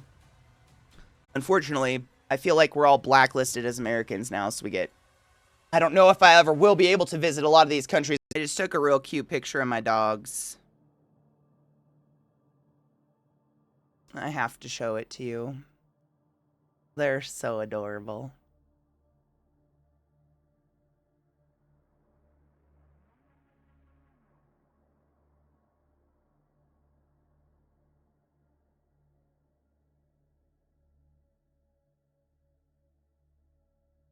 I'm not the only one that does this. Damn! What up, Omareed? I was just going to show you a picture of my dogs. Hold on. I was going to upload it to Aminals in our Discord.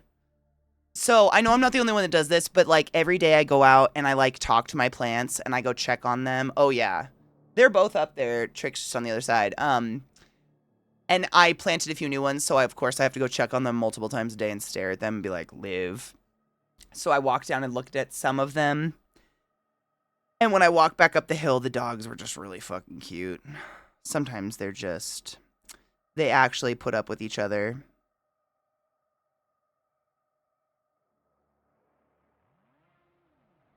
They're so fucking cute. They got shaved, so they're still a little pissed at me, but they're doing okay. They'll live. You're fine, Miss Ma'am. I know I'm talking about you. Get over it. Look at her. She's haunting. I can't. Look at this picture. We have this throwaway carpet that I thrifted sitting outside where I'm trying to get weeds not to grow, and they sit on it like little... I don't know. They look like little royalty. They're just so fucking cute. That's it. It's just my cute... dogs. That's it. I love them.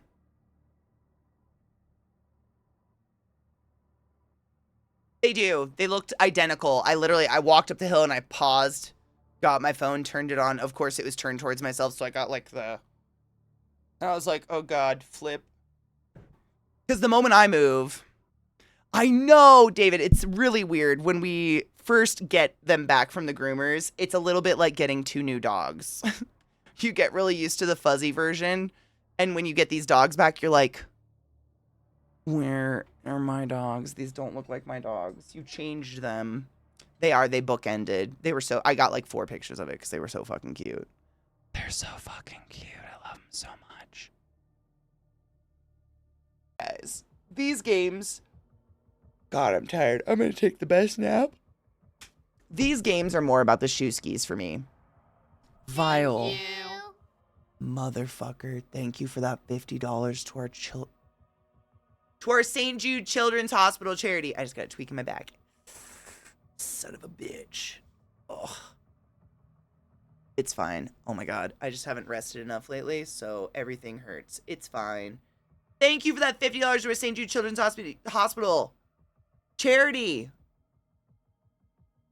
We're $108.50.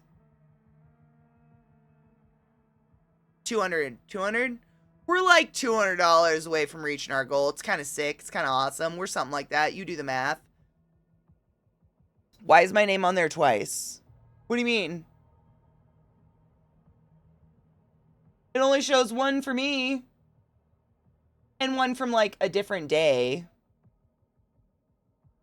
We'll be raising money for the rest of the month. I'll probably do some sort of crazy ass subathon. Not subathon, charity-a-thon towards the end.